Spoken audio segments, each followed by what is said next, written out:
you remember the last 10 TikToks you watched? When was the last time you took a shit without your phone? When was the last time you looked out the window on the bus? Have you ever gone outside without your phone? Have you checked your phone and... Do you know what you're doing?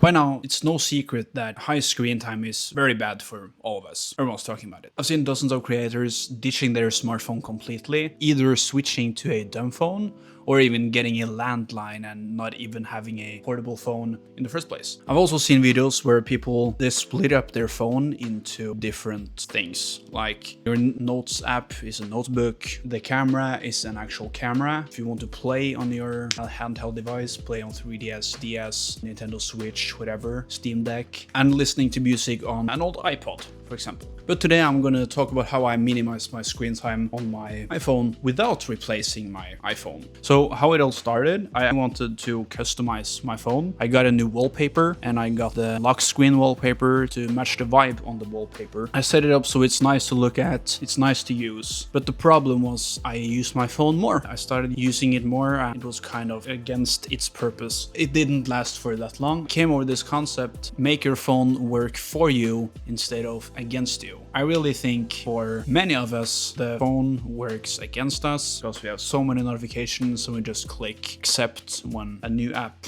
asks if it can send you notifications, and you just click accept and you just get bombarded with notifications. And then I thought of maybe getting a dumb phone, maybe like the cat phone, the Caterpillar phone. I think it's a smartphone, but it's a flip phone. It runs Android. I think it has an NFC chip, and I was thinking about getting a dumb phone as well. But I thought to myself, I can manage with what I have. My actual phone, it can scan QR codes on restaurants, on bars. I can have airport tickets, my bus tickets on the phone. That is actually convenient things. Those things are good to have on a phone. The bad is just all the consumption on the phone, like YouTube, Instagram, TikTok, and such. I watched a video of JSlat, and he recommended this app called OneSec. What the app does, the default function, is that when you open an app of your choice, you have to take a deep breath before you can enter the app.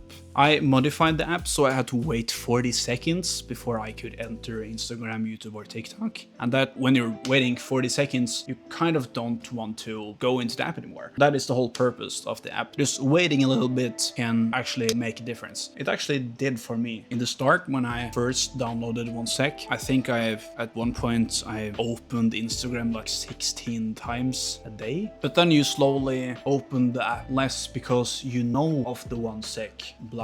You don't want to wait the 40 seconds. After a while, I deleted OneSec because I didn't think I needed it anymore. It was kind of annoying when I was actually gonna show something to someone and I had to wait 40 seconds. I got into the dumbifying of smartphones as well. It's a lot of dumbifying apps for iPhones. I got one that's called Blank, and what it does, you set up two widgets. It makes a list of the apps instead of that you click on the apps. So it just makes your phone look pretty boring. But a lot of these dumbifying apps cost money, so I think it's kind of against its purpose that you have to pay money to use your phone less. That's kind of dumb, if you ask me. I can think for some people that actually need it, that it can be good to pay for these apps. So what I did, I removed the background on my phone, and it has no colors anymore. It's just gray. I have no clock on the lock screen. It's just black. I also turned off almost every notification on my phone, so I don't get notified by anything unless I want to. I get less distractions, and now I don't open as much apps anymore. I don't even think about it that much. I have kept it like this for a while now. I don't get much urges to scroll anymore either. And to be honest, this took a while. It isn't something that happened in a week or 2 weeks or month. I've done this for like half a year. No habits change overnight. I think everyone knows that. A lot of people look for a very quick and easy solution for things. I know I've done that myself. And that's why diets don't work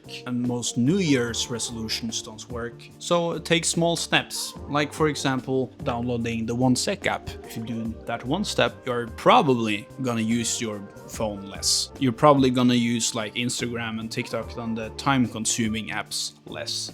And after a while, maybe you can dumbify your phone a little, like I had done here. Get rid of your background, get rid of your clock, get a watch maybe, so you don't like check your phone that often. After a while, you can also just delete some apps you don't want to spend time on. But most importantly, you have to find out what works for you. And if that is getting rid of your phone, downgrading to a dumb phone, that's totally up to you. But if that works for you, that's totally awesome.